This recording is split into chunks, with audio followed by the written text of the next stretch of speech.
Hello, my beautiful narc-free family.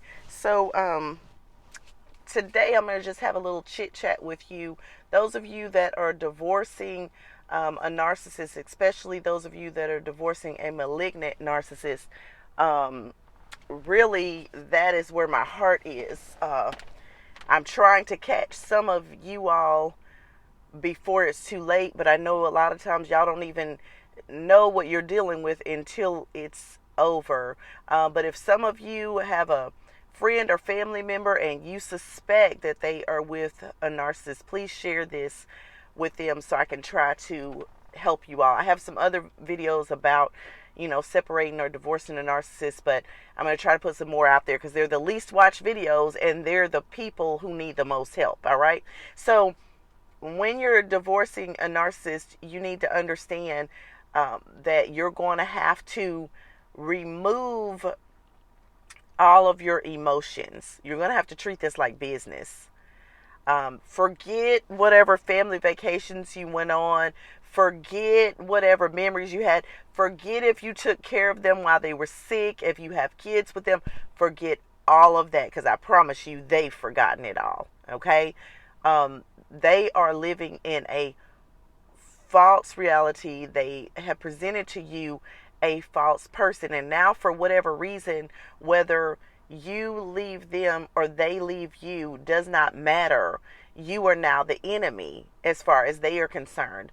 They have black and white thinking. So, in their mind, you're on their team and you're serving them and you're doing what they need you to do, or you're not.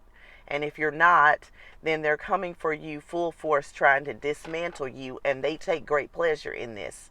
So, in order for you not to be so emotionally damaged, you're going to have to find a way to disconnect and treat this as business, because that's what it is. And if you were in business and someone was, you know, sending you a message, saying something crazy about you, or smearing your name, or doing all that, you probably wouldn't go back and forth with them because you're treating it like it's business. So I need for you to have that same type of attitude when you're dealing with the narcissist.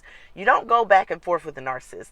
They're going to send you a crazy message. Maybe you haven't heard from them in a while and you're separated or you're going through a divorce, and they want to get under your skin and they want you to reach out to them. So they might send you a message that says something like, oh, I know what you said or what you did, and you shouldn't have done this or said that. Something you never said, something you never did, all right?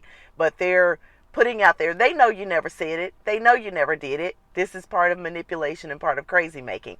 So they send you this message because you're no longer dealing with them or you're no longer talking to them, and they need to get you talking to them. And this is for anybody. This doesn't have to be someone who's separated, divorced, and a narcissist. You could have just cut a narcissist off, okay? And so now they need to, in their mind, frame you in a bad way, so they send you some crazy message. But their intent in sending the message is to get you to go back and forth with them. Leave them hanging.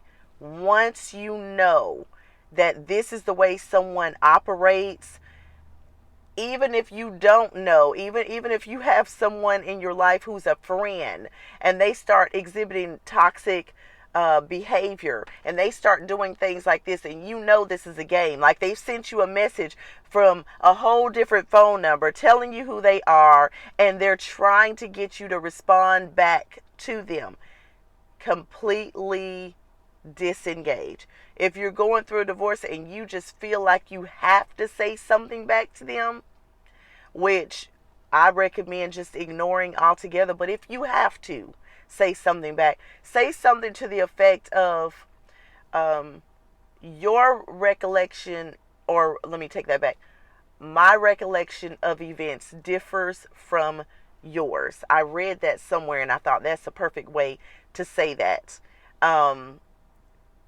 And leave it at that.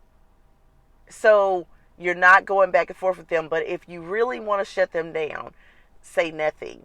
because narcissists hate being ignored. And if it's not something that you need to talk to them about, because I have videos on no contact with a narcissist. I have videos on no contact or low contact with a narcissist when you have children with them. I recommend you going, because I go into further detail in those.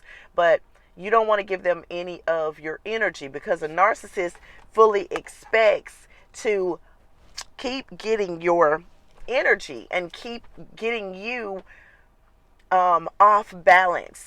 And they were already doing that with the gaslighting and things when you were with them. And now that you're not with them, they're really going to do it, because now they have nothing to hide. Now they can take the full mask off. Now they know that you've seen them. And so they're going to give you their whole backside. All right. So let me see.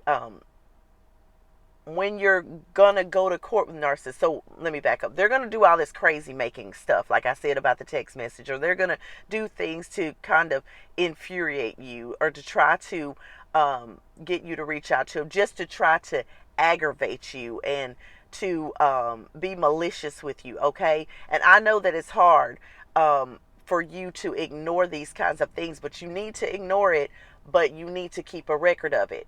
And you'll need to screenshot this, and you'll need to be able to have an email, like a friend that sets up an email that's just for your divorce, and you set up an email just for the divorce. And the reason why I'm saying a friend, a good friend, where they're putting something just in a divorce file for you, or they've created an email for you, is because a lot of these narcissists, they're in your phone, they're in your iCloud, they're in your email, and they will wait until a few days before court, and they will delete everything in there, hoping that they frazzled you enough that you haven't gotten a chance to print off this evidence, and that you'll lose it before court. And I know this because it has happened to me.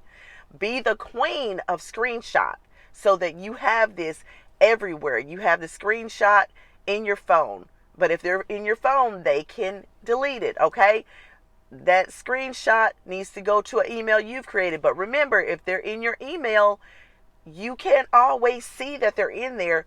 They'll let you see it when you haven't printed it out, and you go for that evidence and it's not there. So trust me when I tell you, you can create an email, but if they've created something that ties everything together, they will still be tied to that email too. Send it to a friend.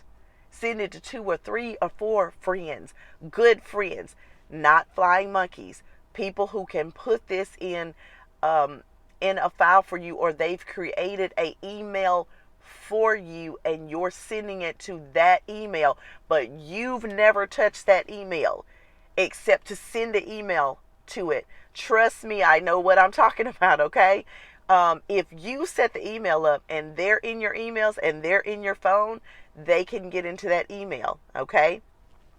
So you want to safeguard everything, back everything up on an external hard drive, print it out, get in the habit of printing the stuff out. That way, okay, I've got this printed out each day. It's printed out, print out 2 and 3. Make sure that everything that you can use for court that you need is printed out. Okay. That's, I don't know. I'm giving some tips, but I don't have numbers behind them. Maybe I need to go back and count it. Okay. Now, what you need to understand is that anytime you go to court, the narcissist sees this as a way for them to get supply. All right. They see it as a stage. They see it as a place for them to thrive. Do not think that because you are in court and because you are under oath that narcissist is going to tell the truth. Trust me, they are not. If you are truly dealing with a narcissist, they will not tell the truth. All right?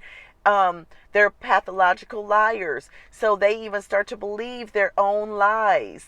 So you can't tell someone that's a pathological liar that they're lying if they believe their lies, because they've talked themselves into believing the lie. Okay? Don't worry about that.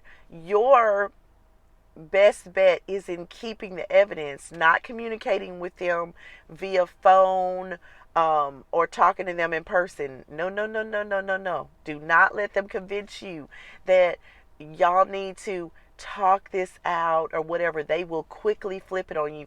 They will get out of you what it is that you want. What is it that you want most in the divorce, in this conversation? They're going to get that out of you. And then they're going to go and have you cancel having an attorney. This is common for narcissists. You cancel your attorney and say, okay, we're going to work this out amicably. And then they keep their attorney, or they get another attorney and start all over, and they file for divorce, and now they have one up to you because they know exactly what it is you're wanting out of the divorce. Okay, so use wisdom. This is your enemy. This is not your friend. Treat it like it's business. If you had a person in business that was on an opposing business, or a competitor that was competing against your business, you wouldn't go tell them all your secrets of how you're doing well, because then they're going to take your secrets, and you've worked hard on that, and you're passionate about it, and you had to have special gifts to know how to get your company to run well, and now they're going to take things that they didn't have special gifts to get, that they didn't stay up all night getting, and they're going to take it from you and treat it as it's theirs, and now the narcissist is going to make this their focal point for what they want in the divorce, okay? So you have to be wise, use wisdom, be careful who you're talking to. You might have to shut everybody down. If you get an inkling that this person is on the narcissist side, remember, narcissists are charming. So they are able to trick people and deceive people into believing that they are the victim. They're so good in what they do, and they're so charismatic, and people don't oftentimes realize when they're being manipulated. Remember, you didn't know you were being manipulated by the narcissist. So don't think that everybody understands what it is you're going through, and that they shouldn't be going back telling the narcissist. And think about the type of people you're talking to. I know a person, and he's a younger person, and he says things without knowing it. He tells me things he shouldn't tell me, things I'm not even asking him about or talking to him about. He would not be a good person to share information with, because he says things, and I don't know if it's just because of his immaturity or his age. He's grown. He has a good job. He drives nice, fancy cars. He's not a teenager, but maybe his maturity level, because some people are book smart, but they're not, they don't understand that they shouldn't say things, or certain things are inappropriate or whatever. So stay away from those kinds of people, because they can be taking everything you're saying, your plan. Oh, you're planning to move here, and you're being stalked by the narcissist, and you tell this person where you're planning to move to in confidence, and this person, because of the way that they are, just goes and says it. And they could be just naive, or they could just be doing that because that's their personalities. Cut those people off. This is not a time when you can be have any of your information just out there for other people to know about. Okay. People who you thought were your friends, who you now see are not your friends, because they are treating you differently. That's a red flag. They are not people you can share information with, okay? Because chances are they are flying monkeys. And if you feel it, if you trust your intuition like never before, you don't even have to be right about what you're feeling. If you feel it, that this person is not for you, that they are against you, chances are they are, whether they are doing it intentionally or not. This is not a time when you can chance being around people and talking to people about sensitive information that could come up in court, or where the narcissist can get a hold of that information and now manipulate things to be against you. Okay, that's all I'm going to say in this little chit chat, because I don't like to go over 15 minutes in my videos. I will do a part 2 and do some more things, and I will write some things out. Okay, give me just a minute and I'll be back.